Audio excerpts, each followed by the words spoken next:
ഒരു കാലത്ത് ഗവൺമെന്റ് ജോലി കിട്ടിയാൽ ഈ ലൈഫ് സെറ്റായി, ഒന്നും ആലോചിക്കാനില്ല എന്ന് ചിന്തിച്ചേർന്നിരുന്ന ഒരു കാലം ഉണ്ടായിരുന്ന ആളുകൾക്ക്. ഇന്ന് കാലൊക്കെ ആകെ മാറി. ഇന്ന് എങ്ങനെങ്കിലൊക്കെ ആയിട്ടൊന്ന് ജയിലിൽ എത്തി കിട്ടിയാൽ മതി, ലൈഫ് സെറ്റില, ഒരു സ്ഥിര വരുമാനം അങ്ങനെ ചിന്തിക്കുന്ന ഒരു കാലമായി മാറിയിട്ടത്. അല്ല നേതാവേ, എന്തിനാണ് ഇപ്പൊ ഇത്ര ധൃതിപ്പെട്ട് ഈ ജയിലിൽ ശിക്ഷ അനുഭവിക്കുന്ന കുറ്റവാളികളുടെ ശമ്പളം കൂട്ടി? അല്ല, അറിയാത്തോട് ചോദിക്കാം, ഒന്ന് പറഞ്ഞു തരുമോ? ജയിലിൽ ഈ വേതനം വർദ്ധിപ്പിച്ചതിന് എന്തിനായിരുന്നു? അത് പാവങ്ങളല്ലേ, പല സാഹചര്യങ്ങളാൽ കുറ്റവാളികളായിപ്പോയി. ആ കുറ്റവാളികളെ ശിക്ഷിച്ച് ജയിലിൽ കിടക്കുന്നു. അതാണ്, പാവങ്ങളാണ്, പച്ച പാവങ്ങൾ. ഈ അധികാരത്തിലേറി കഴിഞ്ഞാല് പാവങ്ങളെ മറക്കുന്ന ഒരുപാട് പാർട്ടിക്കാർ നേതാക്കന്മാരുണ്ട്.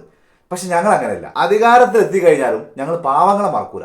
അല്ല നേതാവ്, ഒരു സംശയം ചോദിക്കട്ടെ, ഏതൊക്കെയോ സാഹചര്യങ്ങൾ കൊണ്ട് കുറ്റവാളികളായിട്ടുള്ള ആളുകളാണെങ്കിൽ എന്തിനാ അവരെ പിടിച്ചിങ്ങനെ ജയിലിട്ടേക്കണ്? അങ്ങോട്ട് തുറന്നു വിട്ടൂടെ?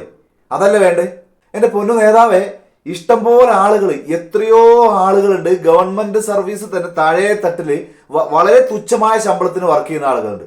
അതിന് പുറമെ ഇതാ ആശാവർക്കർമാര്, അംഗനവാടി ടീച്ചർമാർ, എന്തിനേറെ പറയുന്നു നമ്മുടെ തൊഴിലുറപ്പിന്റെ പണിക്കാർക്ക് എത്ര കൂലി എന്നറിയാം സഖാവിന്? തൊഴിലുറപ്പ് മേഖലയിലാണെങ്കിൽ അവർക്ക് ദിനപ്രതി 369 രൂപയാണ്. അത് വർദ്ധിപ്പിക്കാത്തത് കേന്ദ്ര ഗവൺമെന്റാണ്. നിങ്ങളത് കേന്ദ്ര ഗവൺമെന്റിനോടല്ലേ പറയേണ്ടത്? അതാണ്, അത് കേന്ദ്ര ഗവൺമെന്റാ കൂട്ടി കൊടുക്കേണ്ടത്, അത് നമ്മുടെ ഡിപ്പാർട്ട്മെന്റ് അല്ല.